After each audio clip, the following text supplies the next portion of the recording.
if your business fails, why? I think the only way we fail is if we're not executing for our partners and we're not collaborating with them. I think it all comes down to collaboration and how can we make sure they're communicating with us and we're communicating back to them. I think one of the hardest things to do is to let a brand know when something went wrong, and you can never tell them fast enough. You can tell them within a second and it's still never fast enough. That communication level's always got to be there.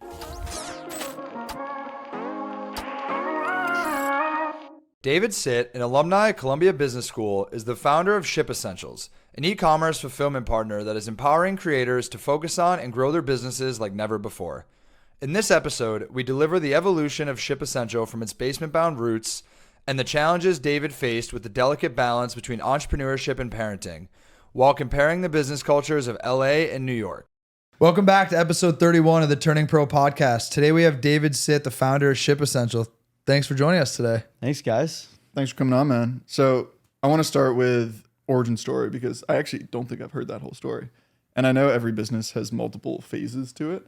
So walk me through, if you think of Ship Essential in different eras, walk me through era 1, 2, and maybe where you guys are now.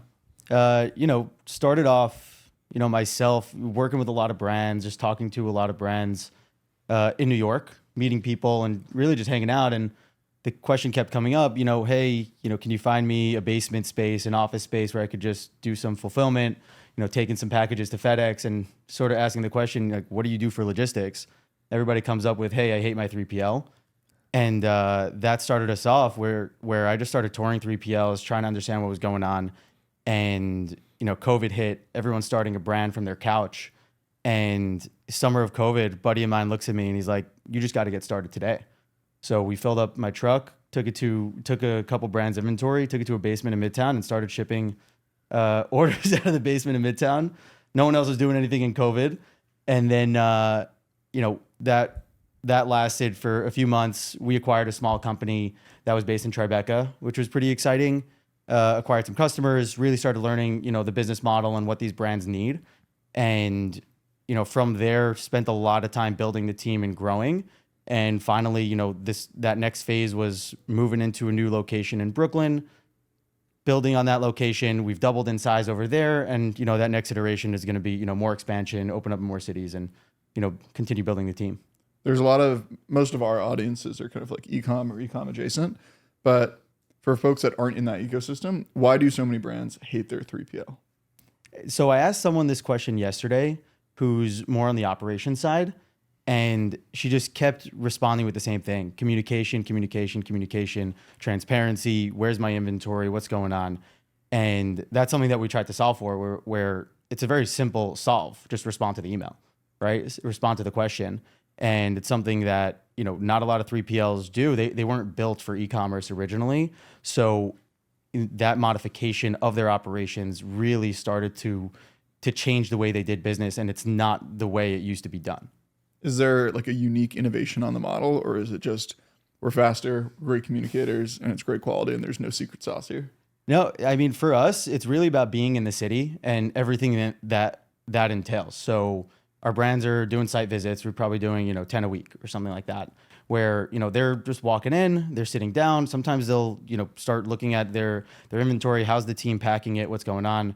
We don't have a team that's, doing customer support outside of the warehouse. Everybody's on the ground. So email comes to support, our entire team can jump on that, and they're looking at the orders, looking at the inventory. And from an actual business model, we can do things like ship from store. So we can go to stores and pick up product really quickly and bring it back to our space, ship it out that same day. We can do same day delivery. We can drop off retail replenishment same day. So we can really move quickly because we're in the city. And it's just, a little bit different. I worked at GoPuff for a year. How was that? Wild. It was a crazy experience. Yeah. I mean, I joined there right before they raised $1 billion convertible note at a $40 billion cap. It's a good time. With plans to go public right before the market crashed. So I learned a lot during that time, good and bad. But just this concept of like the instant delivery and the convenience, I don't know. I personally think that those types of businesses introduce this new level of urgency that just isn't particularly necessary for like 99% of product categories. but now consumers just have this unrealistic expectation. Yeah. And so as a business owner, you just need to meet them with what they want or they're not going to be happy. Yeah, I think the GoPuff model, Joker, Getir, Gorillas, 1520, right?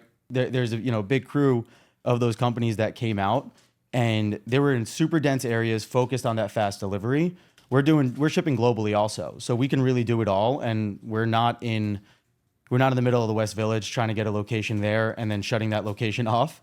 You see that GoPuff and even Gorillas, they have these storefronts where people can walk in and shop in person too. And I think they realize, I realize that, customers are coming in. Sometimes they just want to buy it off the shelves. And people are sometimes banging on that door saying, hey, can I buy something? They're like, no, you have to order it on the app and we'll deliver it to you. That was very much a phase 2 iteration of the business. So that was never like they just launched their first storefront when I was there. That was never an expectation, but I think for them, it was just another revenue stream. But I am very curious because you just alluded to this. How do you stand out amongst people who offer 3PL? Because I feel like it's a really crowded space where everyone's like, oh, I know a 3PL. I know someone who can pick, pack, ship, whatever. But as a brand owner, I'm trying to understand, like if I talk to 10, like what is the reason that I'm working with you versus other options? Yeah, it's definitely a commoditized business. It's a commoditized product or service. And the way we try to stand out is that open communication, right? We come to them, we say, hey, let's partner together to build a workflow.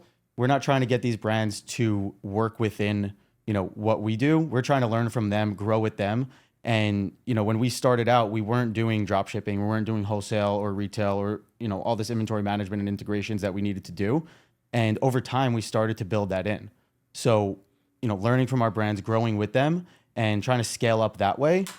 It's a little bit inefficient. It would be great to just, have everything all at once and just say, hey, everybody could fit in. But we're trying to build for what the customer wants as opposed to build for what we think the industry needs. I feel like you guys very much treat it like a software product or like a tech product versus a lot of, there are also some great other 3PLs out there. I won't bash the whole industry, but I've also talked to a lot of other owners that they're just a vendor and they're a service partner. And A, you guys are investing in tech, but B, you think of it from our conversations, you think of it iteratively the same way that you would iterate on a software product and slowly introducing, say, new feature updates, even if that's just a new communication flow. For sure. We've partnered with other 3PLs. I was at a dinner that was co-sponsored by us and 2 other 3PLs. So we're all sitting together. We're just like sharing ideas, hanging out, having a good time. And we realize we're, the few in a space of many that can sit together, have that conversation and learn from each other. Talk about, I would even mention like outer space, right? Like Mason Hub, like those guys are great. And, we've spoken to them a bunch and I think they've got great teams. They've got great people over there. And, we sort of have a similar understanding of where we want to take, this industry and what we want to do within it. We're definitely the smallest fish in the pond, it feels like. So, trying to grow and get to that scale is, it's a challenge, but it's fun. I also feel like it's a sheer numbers game, right? Yeah. Like it's not a one size fits all. It's not like a one winner category. Right. There's millions of brands. There's so many people who need this. So like you can just run the back of the napkin math. Like if we get this many brands selling this many units, we have a massive business. Yeah. And for us, it's, it's sort of a real estate game too. So if we can fill up our warehouse facility, to 80%, make back that money, everything else is gravy on top of that. And, that's where, our ship from store model comes in because we don't have to have that stuff on our shelves.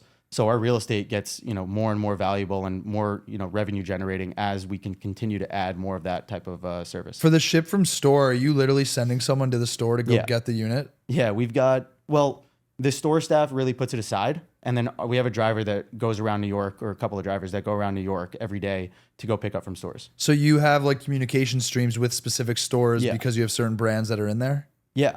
Not really stores. It's their brands, their own branded retail stores. So we're going. Oh, retail storefronts. Got it. Yeah. So it's a retail storefront that we're going. It's more apparel, right? It's more fashion, sometimes accessories or, home or anything like that. And, our team is really going around and we're either picking that stuff up to ship it same day. So then we've got couriers that will meet around the city, start dropping that off to, people's homes, right? Communicating through the text platform. Looks like an Amazon courier or Uber driver. And, that's one side. And then the other side is it comes back to our warehouse. We pack it up and we ship it to, Kuwait. We're shipping it to Australia. We're shipping it, wherever. I love that. I'm curious on your end, what are some of the marquee brands just for people listening that you guys have worked with? Yeah, I'd say, who we're working with now is the Frankie Shop. We love them. Madhappy, Adams, the footwear company, Terry John dresses. So the bar, there are a lot of brands that we're working with, and, it's a lot of fun. As you guys have scaled, what does, we talked about kind of like those arrows of growth. What does the next era entail? Is it new geo expansion? Is it new brands onboarding? Is it team and quote product iteration? Yeah. Right now we're seeing a lot of need on the West Coast. So we want to open up in LA next. We're pumped about it. We've got a couple people out there already. So we're starting to build that up. That'll be open pretty soon. And then, with that, we want to bring our same day model over there. We want to bring our ship from store model over there. We're starting with the traditional 3PL model and building upon that. Are you guys bootstrapped? We raised a little bit of money. You did raise money? More family and friends. Yeah. Not so much on the institutional side. Got it. That makes sense. And I'm curious, in that journey, the reason we call it turning pro is there's just like there's probably multiple turning pro moments in everyone's, I guess, entrepreneurial journey. It doesn't have to be in a business too, an artist or someone working Big Law, whatever it is. Were there one or multiple moments, you alluded to some of them, where you kind of went from an amateur to a professional and started taking yourself more seriously as an operator? I mean, as we hire more people and bring more people onto the team, I think every founder's journey is, how quickly can I fire myself from this job to take on a new one? So, originally it was, when can we bring on a fulfillment manager? When can we bring on a warehouse manager and a general manager and a head of ops, and a head of growth? And so it's a lot of those moments. So whenever the team comes on, we take this really collaborative approach, and, I try my best to step away, but it is my baby, right? I'm still, involved in a lot of things day to day, but, really learning to trust the team and learn from them. I think that's, how I can be more and more professional over time, where, learning from them and just trusting a little bit more. What are the responsibilities that you have that you're struggling to like delegate? Real time. Yeah. Every founder has that thing they just don't want to let go of, even though they know they have to. It's a lot of the relationships. So, started off on my own where I met all these brands, or some of them were friends that came in, and I'm managing those relationships. I do have a hard time like handing that off to the team and telling them, hey, you guys got this, because they have my cell phone, right? They're just going to call me and say, Dave, you guys just screwed this up. You just fix it. And then I call our team. They're like, don't worry, everything's fine. Leave us alone. Stop calling. With any larger brands, especially ones that were previously friends, I mean, I deal with that all the time. It's we were talking about this right before. Yeah. They're like, you'll get those calls and you're never sure what's going to happen. My immediate reaction, I think probably a year ago, was never get mad at my team, but like, what happened here? We need to go fix it immediately. And it just stresses everyone out. Yeah. Everyone's trying their best. Everyone's working their hardest. And so have you changed your approach at all of like, okay, when something bad happens, like a real fire, like we messed up, what is your approach to solving that? It's really about just asking the question of what happened. It used to be me doing it, right? So I'm the one that screwed up. I'm the one that had to fix it. And then it became, hey, what's going on here? What happened? This brand's freaking out. Call me right now. And, learn from that. That really wasn't the best way, because everybody would just dilute the situation, say, nothing's wrong, everything's cool. I also found that people became more defensive that way, right? The team will get more defensive if you're, attacking them. But if you call them and say, hey, what's up? This brand just emailed me to call them. What happened? They give me the rundown right away. I call the brand. They're like, everything's cool. Everything's fine. We've got it. And it's about trusting the team to know that they've got it covered. And for me personally, I just got to be good about asking that question and not jumping at people. What did you do before this? I was in real estate. Okay. My family's in real estate, based in New York. Was on our acquisitions, asset management, leasing team. Spent some time in London a little bit. After that, went to business school. While I was in business school, thought I was going to be more focused on the real estate side.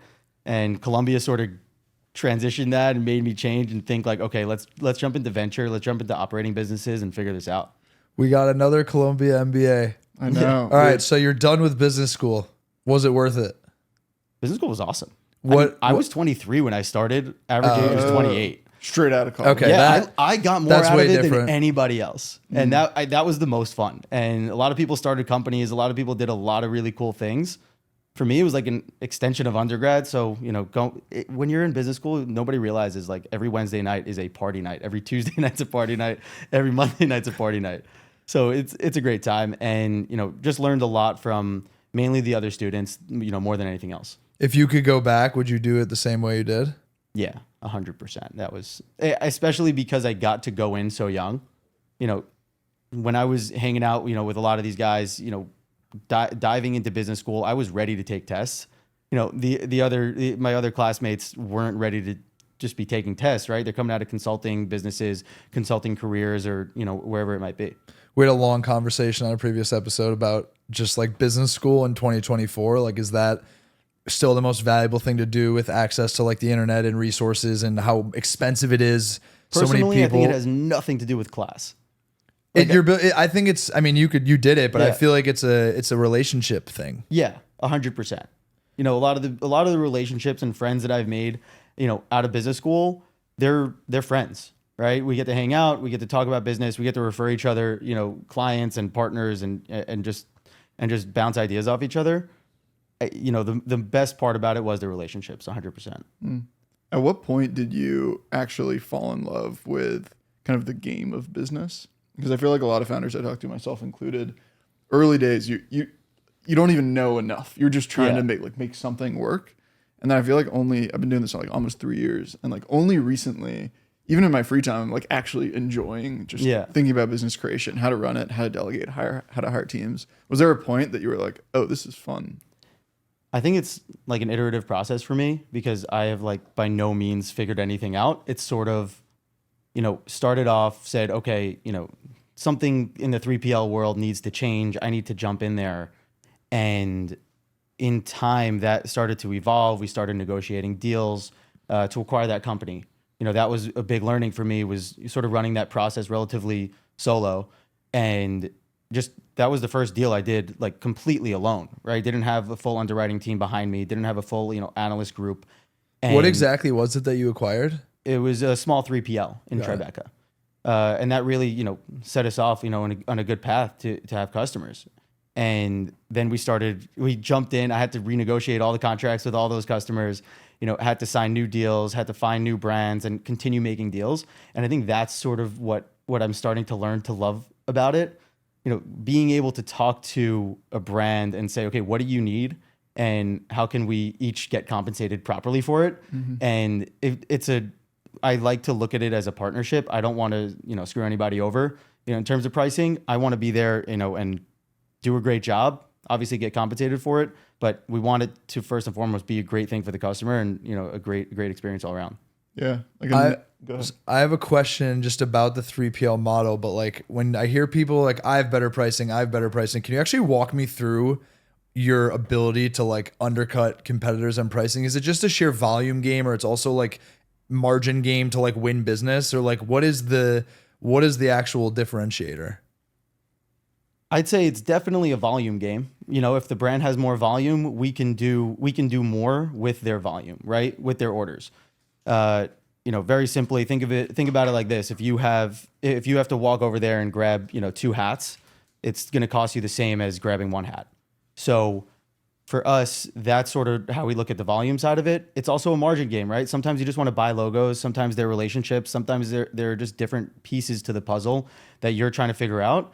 And yeah, a little bit of it is a negotiation where you say, okay, we want to make this much. They negotiate you down and say, we want a 5% discount. And depending on the relationship and how easy it might be, there's an opportunity there.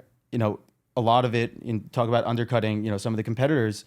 For us, it's also a matter of how much do we believe in this brand. So sometimes I might look at a brand and they tell me, hey, we do $1 million in revenue this year, and I can look at that founder and know that they have a good path. Or, if they're coming from you, right? If they're coming from Verbatim, I may say, you know what? I know that they've got something behind them. There's a maturity level there. They're looking to grow and not just look at this as a side business. So we can bet on that, and we're investing in the brands that we're working with. So it's a bet, it's a game, and we want to say, hey, I know you're doing $1 million now, and I know that in a year you're going to be doing 10 and then 50 and then 100. What percentage of brands are you actually like working with that you're talking to? For, like, how often are you telling a brand like this just doesn't make sense for us? I feel like in a way it's almost like you're an investor. You're not necessarily deploying capital like a VC, but you're deploying resources and you're turning away brands, I would say, more frequently than maybe some software companies. We just had this conversation right before I got here where there's this brand that we're talking to, really complicated process, really tough integrations, and I really want to do it personally. But when This team is like absolutely not there. Yeah, the team is, Yeah, I don't know anything looking at about me. it, but to pass. Basically the team is saying, this is really difficult to execute. The revenue might be there, but we won't be able to execute, so the revenue makes no sense. We're probably turning down, a couple every month. Maybe, to be honest, probably less, probably maybe one a month. We have a lot of flexibility when it comes to the brands that we're working with. And, when I say turning down, I mean turning down once we get to like that negotiating table. What have you learned about negotiation and closing deals and getting deals done? I think it's a tough look when you're, depending on who you're talking to, it can be really tough to close that deal. But at the end of the day, for us, it feels like once we get to that negotiating table, it's a matter of finding that middle ground. So, I think it's harder to get to the negotiating table than it is to close the deal once it's there. Agreed. What levers can you pull once you're at the table? I mean, there are different things like, we may, negotiate on payment terms, we may negotiate on, timeline or the contract or what that might actually look like. There are small things, but it's a very simple process for us. We try to keep it as simple and straightforward as possible. And we don't want to clutter their, a lot of these brands' minds. We work with a lot of brands that don't have a big team. So the simpler and easier we can make it, the better it is. In terms of actually getting deals to that table, similar question, what have you learned or biggest lessons around business development and sales? It's a funny question because I've been to LA a lot lately, and I found that this is my own personal experience. I don't know what it is, but I feel like in LA, people are down to do business, and they're also down to go out and have a drink or maybe go to a Lakers game or something like that. When you're in New York, it's very transactional, and it's very, hey, I got 10 minutes tomorrow. Can we hop on a Zoom? It's like, if you have 10 minutes tomorrow, you probably have 10 minutes to write this long email that you just sent me. So just call me on my cell. Or let's just go for a drink and it's all good. But I found that, it's a lot more social in LA, and, we're seeing a lot of traction over there versus New York. We're seeing the traction, but it's very transactional. It's very, let's hop on a Zoom. Let's talk about it. I had a Zoom call yesterday. We were 1 block away from each other. I could have gone for coffee. It's all about efficiency. Yeah, it's all about efficiency in New York. Can't do the 5-minute walk to meet you for a coffee. It's wild. It's really crazy. It's a really good observation of the difference between New York and LA.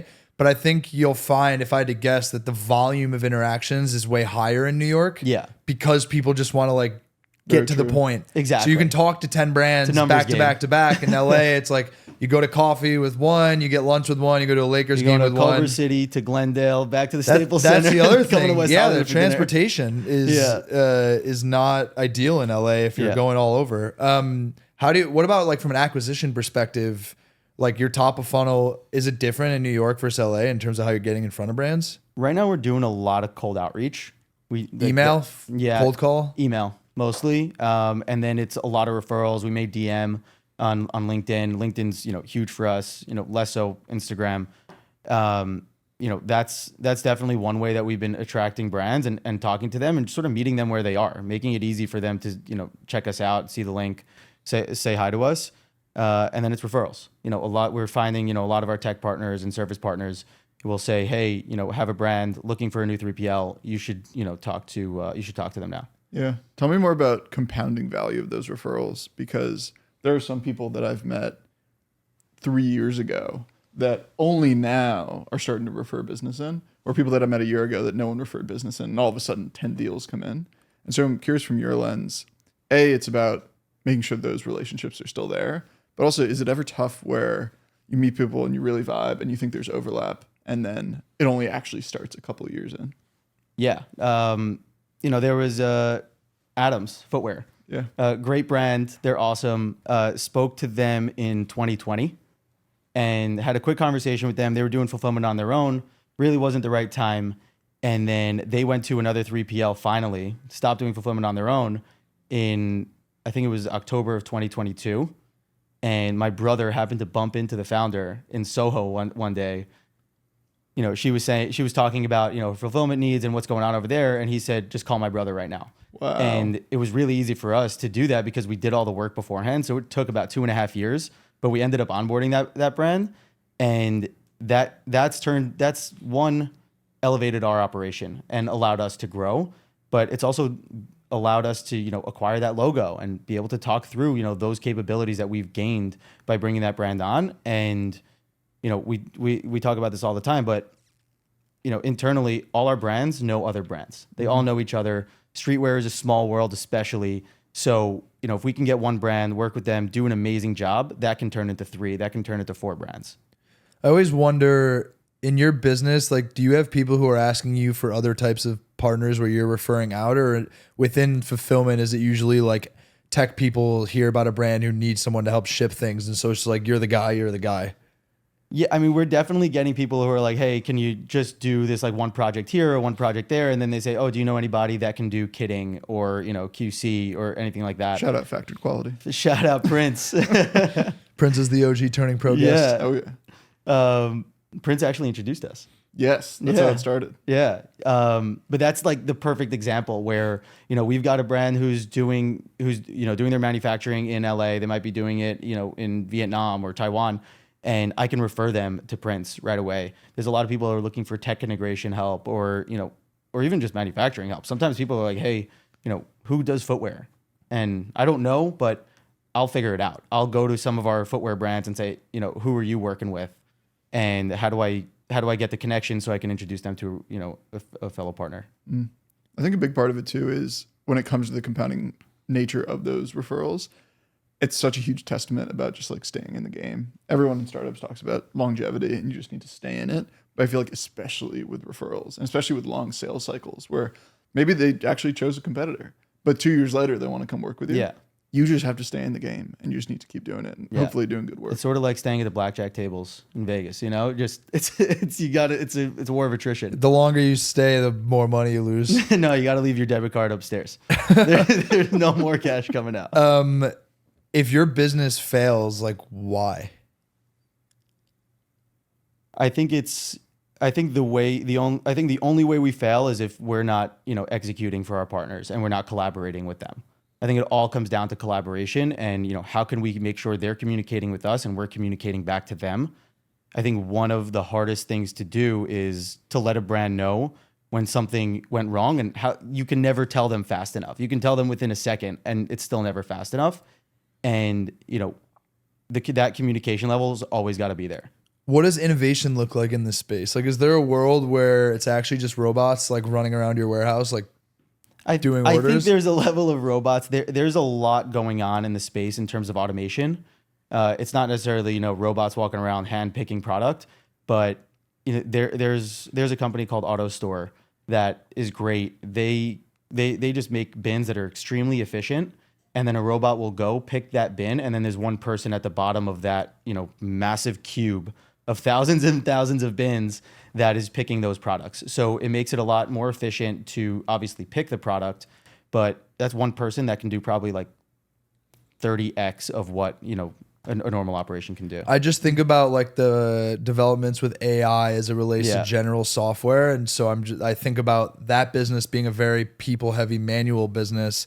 There's got to be people out there who are trying to solve, like, how do I let an owner of a 3PL have 0 employees and like actually do this, you know, in a future state, of course. Yeah. The founder of Ship Hero, who's, you know, the WMS that we use, Aaron, he put something out there, but he was talking about, you know, what are the developments? What's going to happen in this space? Nobody knows.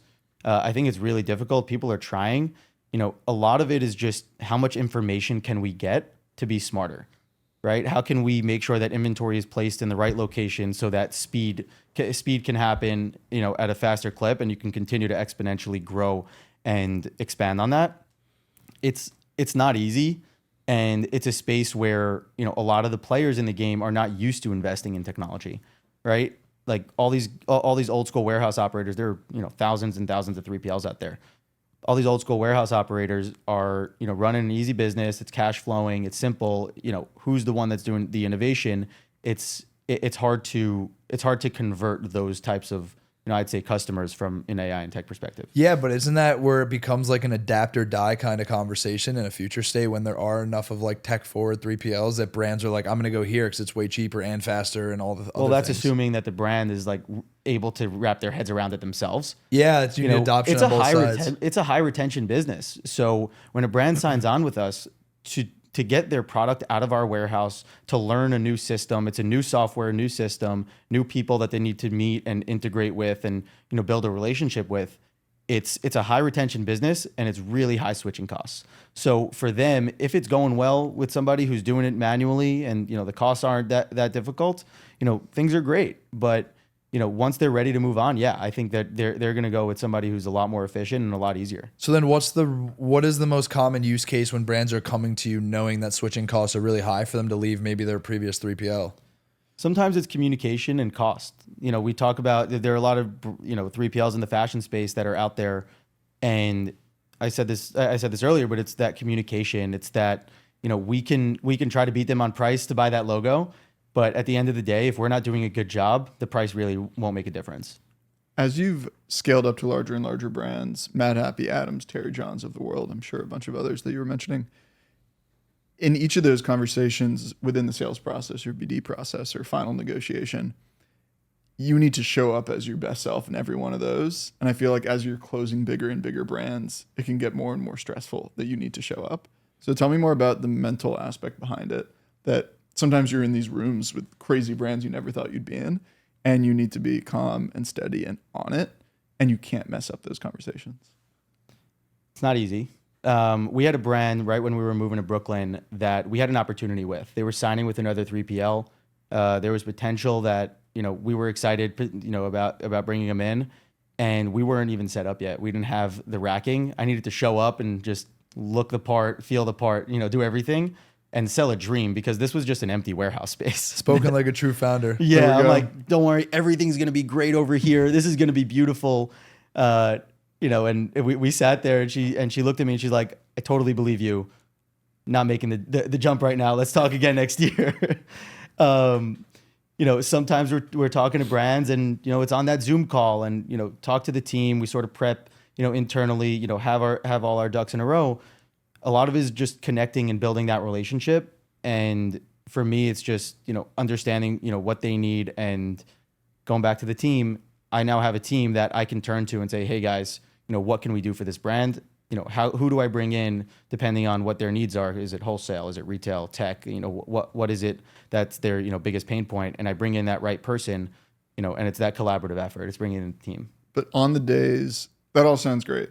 On the days that you're well slept and you're working out and you're eating healthy, on the days that you just put out a fire the day before, your biggest client's unhappy with you, metaphorically or hypothetically, and you got like 4 hours of sleep. You just flew in on a red eye from LA. I got 2 kids. I'm always on 4 hours of sleep. On those days when it's hard to show up, it's not easy. Yeah. What are you telling yourself? Is it just get through this, show up for the team, show up for our customers? I mean, you're not going to always show up at your best, and that's just the reality of it. It's, I play a lot of tennis, so it's like life imitates tennis. You're not going to always be your best self on the court. You're not going to always be your best self out there, but it's this old trick that we learned growing up playing tennis. It's just win, WIN, what's important now. And you focus on that. Calls are quick, right? When there's Zoom calls, they're like 20, 30 minutes, so you can lock in for that 30 minutes. And you're not going to always play your best, but you focus on what's important now. You ask those questions. And personally, I get a lot of energy from other people. Right? Those conversations, my wife might look at me and say, you're exhausted today. Like, I don't know how you're going to do this. And then she tells me, but don't worry. I see you have a lot of meetings today. You'll be fine. You'll be fine. You got a lot of good interactions that'll give you a lot of energy. I want to hear about life as a founder with kids. I feel like we've only had a couple. Have we? Matt from here on, Yes. Ron from Avi, and I'm not even sure I beyond. think that's all. Is that it? Yeah. Maybe a couple others. Like what is that dynamic, building a company and also raising kids? I'll give you a funny story from when we acquired that company a few years ago. I had just had my kid. He had just turned 1. And my apartment was in Soho. The warehouse was in Tribeca. So I would wake up, hang out with him in the morning, chill. And then once it hit, 8:30, 9 o'clock, walk over to the warehouse, open up myself. The team wouldn't start coming in because it was really just, a warehouse team that was coming in to pack the orders. So I had needed to do a lot of prep before, and we would work late nights.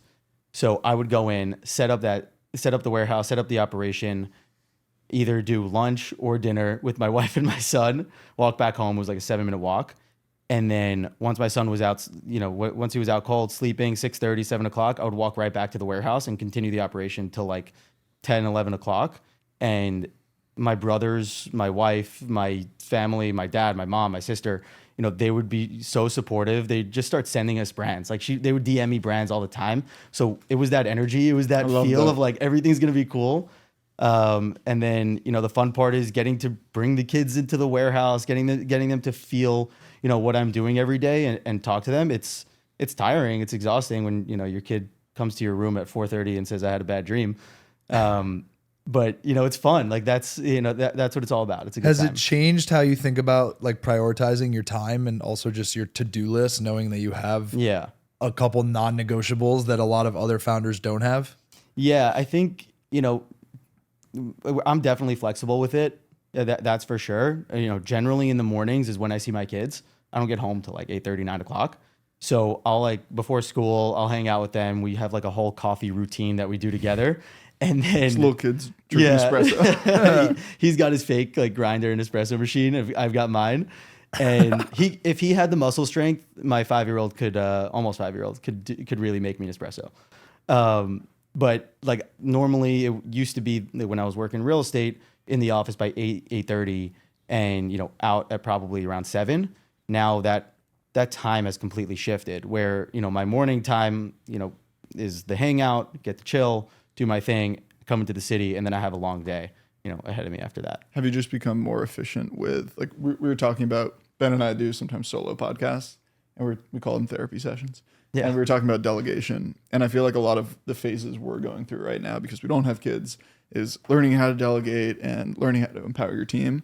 And I feel like a kid just introduces, again, this non-negotiable, as you mentioned, of it's not a question of whether you want to delegate. You just need to delegate because you got this kid that's waiting for you. Yeah. I mean, for me, I don't think I'm that efficient. I wish I was more efficient, definitely. I'm always available when my kids are around, right? They're jumping in on a Zoom call, right? When I'm taking it at home and they jump into that meeting and, it is what it is. I just go on mute while they're talking to me and, they got to be there. I don't really have a choice. There's no door on that room and they're just running in. Would love to have those non-negotiables, but sort of as a founder, you don't have that optionality.